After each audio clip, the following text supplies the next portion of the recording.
बिस्मिल्लाहिर्रहमानिर्रहीम अस्सलाम वालेकुम। जावेद चौधरी ने जनरल बाजवा के कहने पर एक कॉलम लिखा और इस कॉलम में उन्होंने इमरान खान की ना चाहते हुए भी बड़ी जबरदस्त तरीके से हिकमत अमली बयान कर दी। अगरचे ये कॉलम पूरे का पूरा इमरान खान के खिलाफ था, पूरी एक सीरीज चलती आ रही है जावेद चौधरी की। पहले उसने कॉलम लिखा, फिर लिखा, लेकिन अब जो इंकशाफ किया है और अहमद नूरानी ने उसकी जो धज्जियां भी उड़ाई हैं वो सारी डिस्कशन करेंगे। लेकिन इमरान खान ने कश्मीर का सौदा होने से किस तरह बचाया आज आपको पता चलेगी। और फिर ये जो कहा जाता है कि वो इमरान खान था जिसने कश्मीर का सौदा किया, असल में उसके पीछे दिमाग बाजवा और फैज का था। अब आपको समझ आएगी कि फैज किस तरह इमरान खान के साथ खेलता रहा और ये मीडिया के अंदर कहानी चलाते रहे कि फैज इमरान खान का बंदा जबकि वो बाजवा का बंदा था। जावेद चौधरी ने अपने कॉलम में लिखा है कि एक प्लान था कि फौज ने 2020 में जब कोरोना के दिन थे और जब इंडिया और चाइना की लड़ाई हो रही थी, जरा टाइमिंग चेक कीजिएगा। जावेद चौधरी ने कहा कि उस वक्त फौज ने 2020 में मोदी को पाकिस्तान आने के लिए रजामंद कर लिया था और ये कारनामा फैज हमीद ने जारी किया, यानी ये उसी का कारनामा था। एक अरब मुल्क में भारत के national security adviser Ajit Doval, जिसके खिलाफ यही लोग बैठकर सोशल मीडिया पर कैंपेन और उसका क्लिप वायरल करते रहे कि अजीत डोवल ऐसा है, अजीत डोवल वैसा है, फलाना फलाना। मुझे कहा कि इससे 2 मरतबा मुलाकात हुई और फैसला हुआ कि 9 अप्रैल 2021 को मोदी पाकिस्तान आएगा। याद रखनी है, डेट बड़ी अहम है। 9 अप्रैल 2021 को मोदी ने पाकिस्तान आना था, ना आ सका। 2022 को 9 अप्रैल को इमरान खान का तख्ता उल्टा गया। मोदी ने 9 अप्रैल 2021 को पाकिस्तान आएंगे। मोदी हंगलाज माता के पुजारी हैं, ये सीधा उनके मंदिर जाएंगे, वहां 10 दिन का व्रत रखेंगे, वापसी पर इमरान खान से मिलेंगे, इनका बाजू पकड़कर हवा में लहराएंगे और दोस्ती का ऐलान करेंगे और ये भी ऐलान करेंगे कि हम तिजारत खोल रहे हैं, हम तमाम मदाखल दहशतगर्दी ना करने का ऐलान करते हैं और कश्मीर को भूल जाए, इसका फैसला हम 20 साल बाद बैठकर करेंगे। आगे जरा सुनिए जावेद चौधरी ने क्या कहा। उसे कहा ये फैसला हो गया था, लेकिन फिर शाह महमूद कुरैशी ने इमरान खान को डराया। इनका कहना था आप पर मोहर लग जाएगी कि आपने कश्मीर का सौदा किया है, लिहाजा इमरान खान पीछे हट गए और ये दौरा कैंसिल हो गया। जावेद चौधरी तो बेवकूफाना अंदाज में लिख गए। जावेद चौधरी इस वक्त बाजवा के राइट हैंड और तर्जुमान के तौर पर काम करते हैं और अहमद नूरानी के मुताबिक जावेद चौधरी हर चोर, चक्के, करप्ट, लुटेरे, डिसऑनेस्ट, रंगबाज, हर तरह के लोगों के तर्जुमान है। ये जो बात उन्होंने की, साथ उन्होंने इनके बारे में कहा कि जावेद चौधरी से मेरा एक दफा 2009 में राब्ता हुआ था। यूसुफ रजा गिलानी ने अवाम के टैक्स के पैसों से हराम तरीके से 2 नंबर तरीके से सहाफियों को प्लाट बांटे, उसमें जावेद चौधरी को प्लाट बांटा। मैंने उन्हें कॉल की, फिर उसके बाद उनसे मेरा राब्ता हुआ तो जावेद चौधरी ने मुझे जो वजाहत पेश की वो इतनी भोंडी थी कि सहाफियों के बारे में जो प्लॉट का किस्सा था मैंने वो सारे का सारा मीडिया के अंदर छापना चाहा, उनके इदारे ने इनकार कर दिया, तो उन्होंने एक डिजिटल प्लेटफॉर्म पर वो छाप दिया। तो उसमें उन्होंने बताया कि जावेद चौधरी की एक करप्शन थी कितनी बड़ी, और इसके बाद उन्होंने कहा कैसे करप्ट लोगों का दिफा करते हैं। उन्होंने कहा कि सारी लाइन ये नून लीग के मीडिया सेल या नून लीग की पार्टी की जानिब से लेते हैं। और उन्होंने काफी सारी बातें जो आगे चल कर बताते हैं। पहले सबसे पहले बात समझ लीजिएगा। देखिए, लोग ये कहते हैं कि आर्टिकल 370 रिवोक किया मोदी ने कश्मीर में, तो इमरान खान ने वहां पर लड़ाई के लिए क्यों नहीं कहा। इमरान खान क्या करता, वो बाजवा बैठकर पूरा मुल्क चला रहा था। बाजवा को तकलीफ थी इमरान खान सलवार कमीज क्यों पहनता है। अब आपको समझ आई, जरा समझते जाए।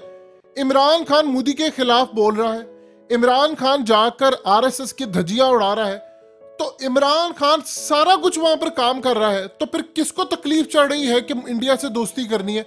2020 में जब चाइना और इंडिया के मामला खराब हो गए थे और उस वक्त फैज हमीद अजीत डोवल से मुलाकातें करके डील कर रहे थे कि मोदी पाकिस्तान आएगा, और इमरान खान को कहा था कि आप उनके साथ मुक्के लहराएं और वो कहे कि जी हम कश्मीर का मामला 20 साल के बाद हल करेंगे। यानी आर्टिकल 370 रिवोक हो गया, 35 है रिवोक हो गया, कश्मीर भारत का हो गया और ये अब हो चुका हुआ है। ये भूल जाएं, कश्मीर वो जो भारत के पास है वो हो चुका है। वो अब क्या कह रहे हैं, वो कह रहे हैं कि वो तो हमने उसको हिस्सा बना लिया है, वो तो भारत का हो गया। पहले एक स्पेशल स्टेटस था जिसके तहत ना तो बैरूने कोई भी स्टेट से आकर वहां पर रह सकता था, प्रॉपर्टीज नहीं ले सकता था, वहां की असेंबली नहीं होती थी, वहां का अलग सियासी सिस्टम था और ये तमाम चीजें।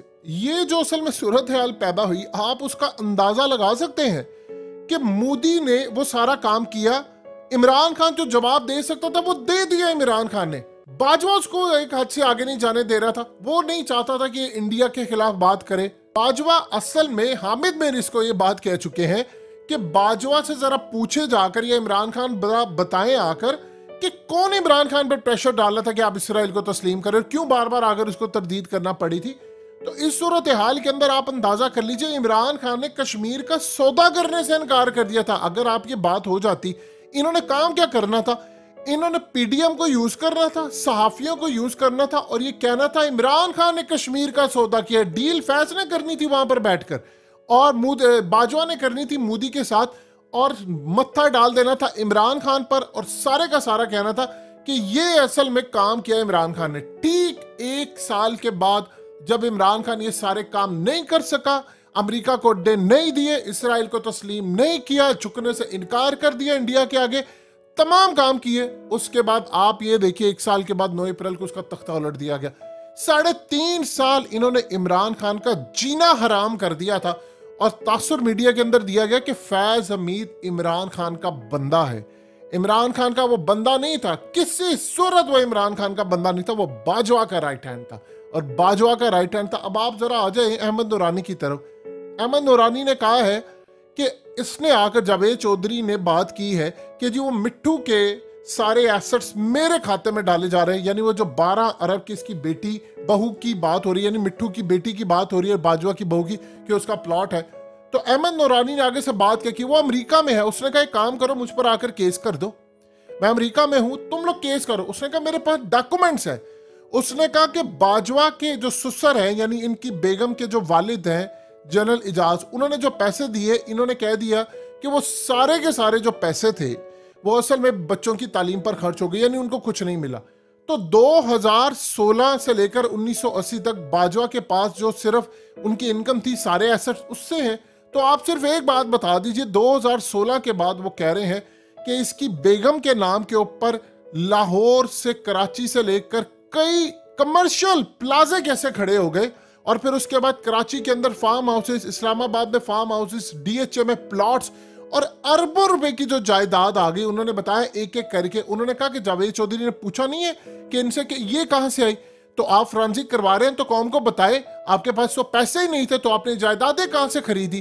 तो इस सूरत हाल में उन्होंने जावेद चौधरी के बारे में अल्फाज जो इस्तेमाल किए, उन्होंने कहा घटिया तरीन इंसान। अब आप जरा अंदाजा कर लीजिए कि इमरान खान के खिलाफ कितनी बड़ी साजिश खेलनी थी कश्मीर का सौदा करने के लिए, लेकिन इमरान खान डट गया था। उसने कहा नहीं, मैं नहीं करूंगा सौदा कश्मीर का। और अब वो नहीं जब कर सका तो जावेद चौधरी के जरिए कहा गया कि वो इसलिए नहीं किया कि वो अवाम के खिलाफ हो जाए। ये इनके प्लान थे। और फिर लोग कहते हैं कि जो इमरान खान ने कश्मीर का ये किया, और भाई मुल्क बैठकर बाजवा सारा चला रहा था, इमरान खान ने क्या करना था?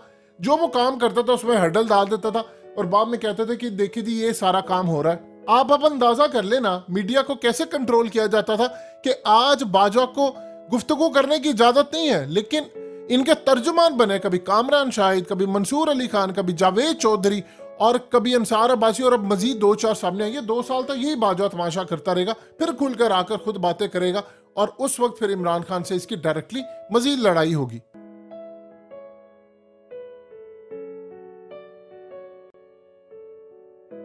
हकीकत टीवी को सब्सक्राइब करना मत भूलें, वीडियो को लाइक करें, शेयर करें, और कमेंट सेक्शन में अपनी राय का इजहार जरूर करें।